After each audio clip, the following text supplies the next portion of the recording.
Do you ever sit in a lecture and think, So what does this actually mean in practice? this is So What? Social Work. With Abigail. And Josh, With over 50 years of combined experience within the social care sector. we are lifting the lid on adult social work in practice.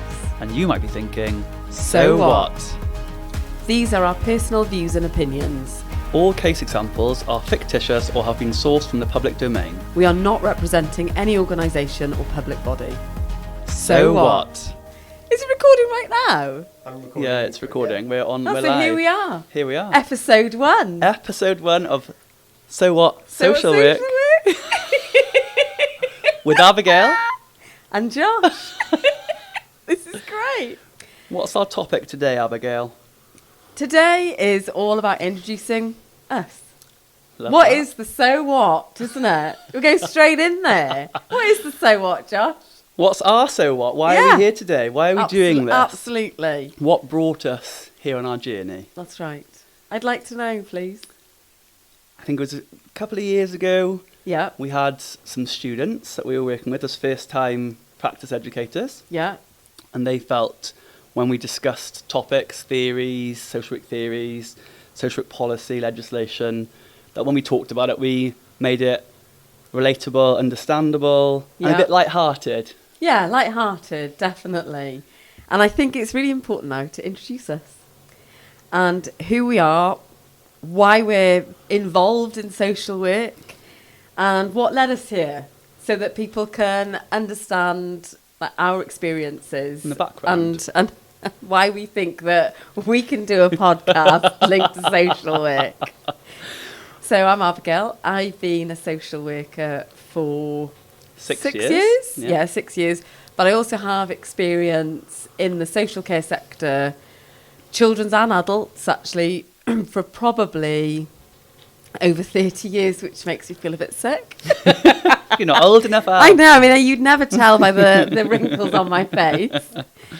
And what led me to social work, when I was about 11, I had a social worker myself. And I had two.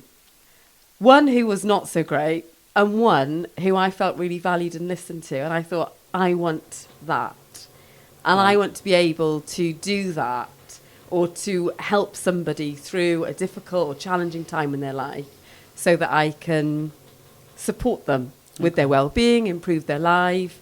So from that day forward then, I've kind of stayed in the social care realm. And then I had the opportunity to train. I was sponsored to train as a social worker. And I was like, I'm taking it. And here we are today. And I love it.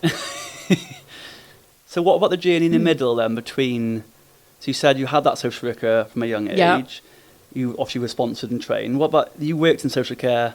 Yeah, so me and my family, my mum had a care home for older people. Yeah, And we lived in that house right, with the older people. And she also fostered children. yeah. So it was a crazy old household, but we loved it. There were social workers coming in and out of that house day in, day out, from older people to children. So we had a real eclectic mix of social workers coming in, and fascinating to see how different people work. There's the differences between children's social workers and adult social workers as well. Oh, yeah. They, Quite different. they can be. Yeah. And kind of what their agendas are, what they're working towards. So that was really interesting.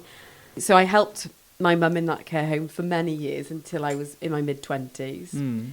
And then I went and became a foster carer myself. Right, yeah. I did that for 10 years, Wow, predominantly supporting teenagers, yeah. which was really insightful. Definitely made me think of my youth. And yeah, how challenging that might have been for my mum, but it gave me a really good understanding and empathy actually for the teenagers that I was supporting and living with. Okay. And then I went on to manage a care home for older people. I remember those times. Yeah. Yeah. We worked, yeah. And that was really interesting, completely different perspective. And obviously liaising with the local authority, hospitals, families, other kind of social care providers and things like that. So I did that for about 4 or 5 years. And I did my training. And you did your training during that time you worked Yes, I in did. the care home. Yeah, I was very think that's fortunate important with that people sponsors. know, because you did you did a full-time degree I whilst did. working full-time. Yeah. And it is doable, and I think that's really important that students understand that, isn't very it? challenging. Yeah, And you yeah, might yeah. not have a life during that No, time. no. But the end result is really, really rewarding. And that's really important. Is it worth it? 100%. Yes. You'd do it all again? Yeah. Yeah. Yeah, no, I definitely would. I think And then from qualifying, so we met, didn't we, We during did. our studies. 2019, Yeah. yeah. Fabulous year. Yeah. And then I went on to be a social worker then in a team for adults with learning disabilities. Yeah, I recall. And then I went to work with, within homelessness and housing, that kind of thing. Okay. So that was really good. Yeah. What I have really enjoyed is becoming and training to be a practice educator. Mm. I get so much out of that. I love seeing how the students grow and develop, and the links that you can have with other teams and Yeah. other providers. And I find that really rewarding. And it's just fantastic. And supporting the students through that is really rewarding. I think you had, did you facilitate, that you were a workplace supervisor for maybe Yes, a I student did. before being Yeah. a practice educator? I did. Did that give you the flavour, the taste Yeah, I think, for it? yeah. Yeah. And that it's kind of feel-good factor. Yeah, And yeah. there can be challenging students as well. There's a whole lot of learning in that. Yeah. Probably more learning in that in some ways. I think so, Yeah, definitely. yeah. I've had both. Yes, yeah. So, yeah. So how about you? I've waffled on Oh. way too long. I can waffle, everyone knows oh, that. oh, I know that, You better Josh. get this microphone away from me. No, I feel like my story isn't quite as wholesome as yours. I don't believe that for a second. Well, I think I left school not knowing what I wanted to do or what I wanted to be Yeah. at 16, which is probably very common for a lot of 16-year-olds. I worked in a supermarket for a short amount of time and went to work in the local authority on a traineeship for administration. Okay. Just so happened to be placed in a statutory social work adult team. So it wasn't a kind of goal of yours then? You thought, No. oh, here I am. I need a job. I want to earn some money. Well, I already was earning some money. I was in college. Yeah. Wasn't sure what to do. Didn't have. What were you doing in college then at that time? I think it was an IT qualification. Funnily enough, I'd signed up to do an animal care course in Wow. school, and I really wanted to do something with animals. Okay. Always loved animals, dogs, cats. Yes. Mainly dogs. Disclaimer. Okay, all right. God. Don't be so harsh on the cat lovers No, here. no, I do like cats too. But, Okay. I've learned to like cats more. Okay. But I actually didn't get the GCSEs I needed to do that course. Oh, okay. So it was a bit of a panic in the end of August. You get your GCSE results, you've got a week or two, and scramble, you didn't get the results you need for that course. So I ended up just going to a IT course, which really wasn't going to be my forte, but I just did it. Okay. I started doing it. I worked in the supermarket still. It wasn't for me. I did it for a couple of months. Still didn't know what I wanted to do. Didn't know what my kind of calling was. Had no real understanding about what I wanted to do. Wow. And then, as I say, what ended up a few months later, I saw a advert for like an NVQ type of qualification. Okay. That was working in the local authority. Happened to be placed in an adult local authority statutory team. Right. And was fortunate in one way. I think that the team administrator was going on maternity leave, and I was offered the opportunity to take over that role. I worked quite hard at it. It was kind of 39 hours a week So on full-time? an MVQ £50 a week kind of pay. It was Oh my very goodness much me. very basic, for a Yeah, lot of okay. hours. But it was a stepping stone, and I think then I got more of a taste for what this was. I'd never considered social work, didn't know anything about social work, Right. nothing. Okay. I found myself working in a community adult team in social work. And as an administrator, I would go out on joint visits with some social workers or social care workers, the non-qualified social care That's so staff. good that you were kind of pulled out to do some joint working. Yeah, So you kind of had that opportunity to experience what it might be like. Yeah. Well, you know, it's like sometimes they need a second person to go out. Yeah, for no, reason. absolutely. And I was the only one in the office sometimes. So, oi, Josh, yeah, get out. Come on. Join us. We need you. So I would do that. And then once I got the kind of taste for that, I did it a lot. And I was 16, 17, around those ages. And then someone in the team was sponsored to do their degree. Right. And they would backfill then with almost a bit of funding for someone to take over that non-qualified social worker's role. Oh. So I was given the opportunity to step up into kind of a what I don't would call them, social care assistant, social care worker kind of role. Yeah, okay. So a supporting role like a for support social worker. workers. Yeah, okay. like a non-qualified social worker in a sense. But you wouldn't do the same level of complexity. Did that for a few months. The person came back from their placement, and then went into a support worker job. So it's same kind of team, statutory support work, very much out there working with people. Really grew to love that work. It was very rewarding. Yeah. It was not a lot of paperwork. It was very much just out with people, helping support people. Very relational, you might say. Oh. Very relational. Buzzword. Yeah, love a buzzword. Get that in. Had to get that in. Love it. Very relational work. Is that what drew you to it then? Is it what was it that you thought, actually, I quite like this? Well, a lot of the visits I had done as an administrator were with the support worker. Right. So I thought this is really out there with people, working with them. Okay. Enjoyed that, and then opportunities came up, working in different teams. So I worked in different areas of the county. I worked in more rural areas, more central areas, and then a lot with health, so with GP surgeries locally. Yeah. And went into more casework, kind of non-qualified social work roles then, and worked a lot with hospitals. Really found a passion for that. Yeah. As you may well know. Lives and breathes. And did my training slowly, I would say. Did the first course, had a break, did the second course, had to go redo my GCSE in maths because I didn't have that, and I needed that for the degree. Right. Okay. Self-funded another course, which was the social work law course, and then got seconded through the local authority. So that was quite a journey then, to kind of do your modules and... Yeah. Wow. I think if you were to look at my degree over this, from the starting course to the end, over years and years. It's quite nice in a way that you don't have to kind of, you've got to do it in a one-er. Yeah. So, 3 years, 2 years, whether it's master's or degree, you've got to get it done right now. Yeah. There is opportunity to work around your life. And I think when you get to the sort of year 2 and 3 and you're doing the placements, it's a bit different. You have got to do it in a certain amount of time, or it was then. I don't know if that's quite the same now. I think it is. I would have thought so. The practice learning opportunity placement is still, it's basically 5 months, isn't it? 90 days. Yeah, but have you got to do your level 2 and your level 3 consecutively? I think you've got to do it within a certain amount of time frame, haven't you? Yes. So you can't do year 2 and then wait 8 years to do year 3. You can't do that. That would be weird, wouldn't it, actually? Yeah, I hadn't done Legislation changes all the time, doesn't it? Absolutely. Yeah. But I did my level 1 courses, which are introducing very much into health and social care. And they first made up they're not an MVQ, but the first 2 courses can make up a diploma in social care. Oh, okay. Had done that.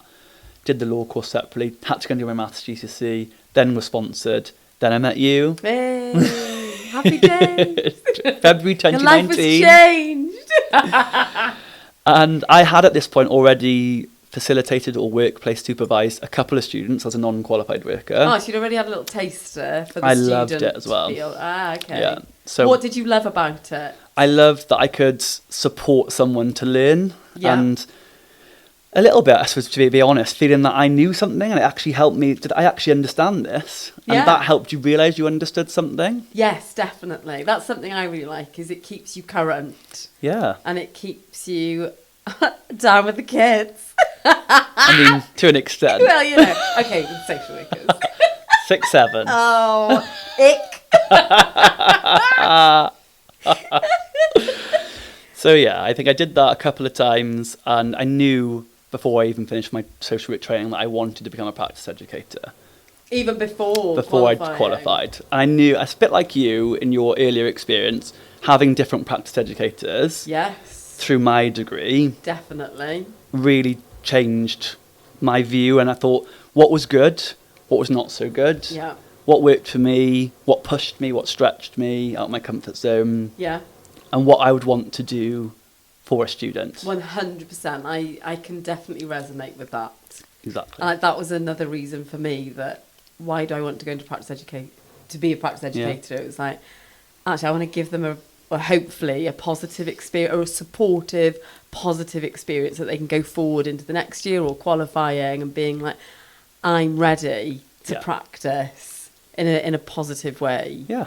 So, yeah, really And good. we discussed that quite a lot, I think, when we'd qualify. Because I know a lot of people might feel this when they first qualify and you do your consolidation courses, that going on to be a practice educator is another course, it's another thing to like, do. oh, God. Yeah. Here we go. What now? But we did it quite quickly after We consolidation. did after 2 years, I think, was it? Yeah, well, we finished it within 2 years, I think, or 3 years maybe of qualifying. I can't remember. Really. But we did it together, of course. We did, naturally. Come as a pair, generally. Yes. Hi, guys. It's me. Oh, and it's me. Hey. Yeah, here we are. Where's the other one? Right behind. And I think we both were very passionate, although our roles had changed from, we both qualified 6 years ago. Yep.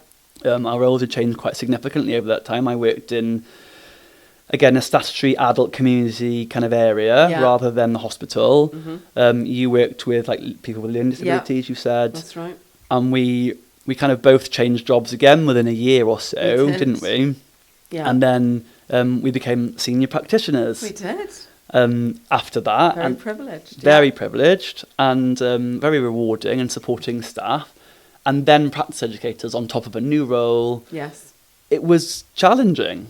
It was very challenging, particularly after the consolidation course. Although there's so much value in the practice educator course, I think. Oh my God, yeah. I think any qualified social worker should consider doing the practice educator course, because I think the learning you get from it and from working with the student in the placement is massive. Absolutely. It makes you really reflect on you as a practitioner, but also kind of with that guidance and development that you're offering that student. Yeah.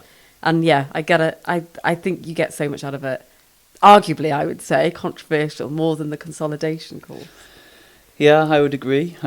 Yeah. I think the practice educator course makes you, and the assignments linked to the version of the course that we did, because maybe not everyone will do the same version that we have done. But it's always evolving, isn't it? It's always changing. Yeah. It makes you really think about what you have done to support students. And we were quite creative, and I think we have been quite creative in our own area. Yes. Doing group supervisions, doing which we love. peer sessions. Yeah, but we tried them out and we tested them. Yes, we did. And we've taken the feedback and we've learned from them, we've grew from them. Yeah, so important in social work. This came out of it. It is. This is why we're here. That's right. And I think that's just something else we've just added to our bow, isn't it? Because we used to have peer sessions with our students. Well, I think our first students, it was maybe only 2 over the 5 or 6 months. Now it's every 6 to 8 weeks if we can. Yeah, and they look forward to them. They do. There's the support as well, like peer support that they have from their fellow students as well. So it's all very well us with the practice educators, and then we've got the facilitators or workplace supervisors, whatever you call them. Yeah. Or depending on the university, Absolutely. I think, actually. Yeah, I agree. And then the students have each other, which they can bounce off. And you don't feel stupid to ask questions. Yeah. And that's really important, isn't it, for your development? And it helps us, I think, when we might discuss the topics openly with the students for next time. We've done reflective sessions, we've done theory-based, we've done Welsh context. We have, practicing very in Wales. We are practicing in Wales. Practicing in Wales, out. Whoop, whoop. We've done all sorts of focuses, and they'll bring kind of nuances that we haven't explored. Yeah. New resources we haven't seen before. Yeah, like, oh my God, can you send that to me, please? Yeah. Can you email it to me? I need to save it. Some of those websites we've seen from some of these students have been amazing. And really some theories. Yeah. I've been blown away by some of the really quite specialist theories that I've never heard of. Oh God, yeah, totally. In context. Yeah. Because I suppose what we do well with the students in this, and this is the feedback I've had, is ask them to bring a theory, but it's in a group context, and it's actually making it relative to a case they're working on. Yeah, well, it makes it real then, doesn't it? That's the thing, yeah. And we learn from and it. how the theories link to, what are theories? They're like pie in the sky, aren't they? But then all of a sudden you're in your placement, you're like, how am I linking this theory? What the hell am I talking about here? Yeah. But actually, when you go through it, through like a reflective session or a peer supervision, it's like, actually, this makes a lot of sense. Absolutely. It's crazy. Yeah. So yeah, that's where we are, which is fantastic. And hold on, we've got producer Tom. Producer Tom's joining Hello. us. So why have you made a podcast and why now?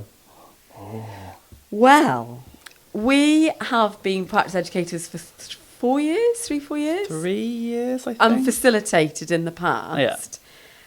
And I think 2 or 3 years ago, a couple of our students said, you two need to do a podcast, because there are lots of children-focused podcasts, but not adults. And this is where Josh and our expertise, if you want to call it that. Experience, yeah. Our experience comes in. That's probably better, Josh, to be honest.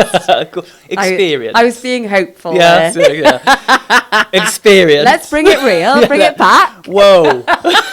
Calm down. Don't get carried away now. Whoa. Yeah, our predominant experience comes from working with adults. So we thought, do you know what? What the hell? Let's give it a whirl. And we want to be able to support students, newly qualified, people who want a light-hearted look on social work, people who might be interested. We can kind of take them through the journey of being a social worker, what's expected from placements, supervisions, theories, your NOS, and people are like, what is NOS? Yeah. Well, if you keep listening, we'll tell you all about them. We're going to get there. Because they will be your Bible. And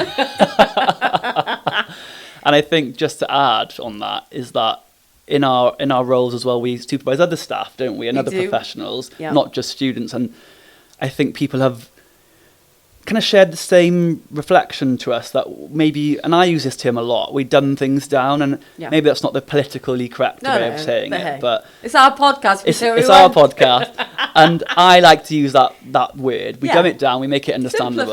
Simplify. That's a much more professional way of saying it. We make it simplified. Yeah. And make it understandable for us and for the students. And we learn as we go, and we're very open about that. And I like you pick up on a word you use, light-hearted. Yes. And we are very light-hearted. We're very jovial. Yes. We make it very safe, psychologically safe for people. I think, and that's the feedback we've had. That's not us deciding No, we make it safe. That's feedback. Somehow we do. I think they see through the chaos. But yeah, we make it a safe space for them to communicate openly and to learn then from conversations, from the placement that they're in with us. Is that good for you, Producer Tom? Thank you very much. That's all right. Thank you, Producer Tom. So we welcome everyone to not forget to like and subscribe. Like and subscribe, guys. Press that button. And please share with anyone you feel might find this is helpful. Yeah, and we would love to hear from you. Absolutely. So go into, is it our bio? Our description, in the description. Description. Anyway, click on it and it'll guide you, won't it? There'll be an email address, there'll be links to our socials. Please ask us questions. And we will answer them. As best as we can. Yes. So, yeah. What is the email address? sowhatsocialwork@gmail.com. That's all one word. sowhatsocialwork@gmail.com. And join us next time when we talk about placements. Yes. Starting the placement, isn't it? Starting the placement. PLO. Practice Learning Opportunity. There you go. That's it. Thank you. Thank you so much for listening. If you found this useful, or if you know someone who might find this useful, please share. If you have any questions or feedback, get in touch via email, sowhatsocialwork@gmail.com. Be sure to follow us on social media, search So What Social Work with Abigail and Josh. Put a rock in that diary to catch us next time. Don't forget to like and subscribe.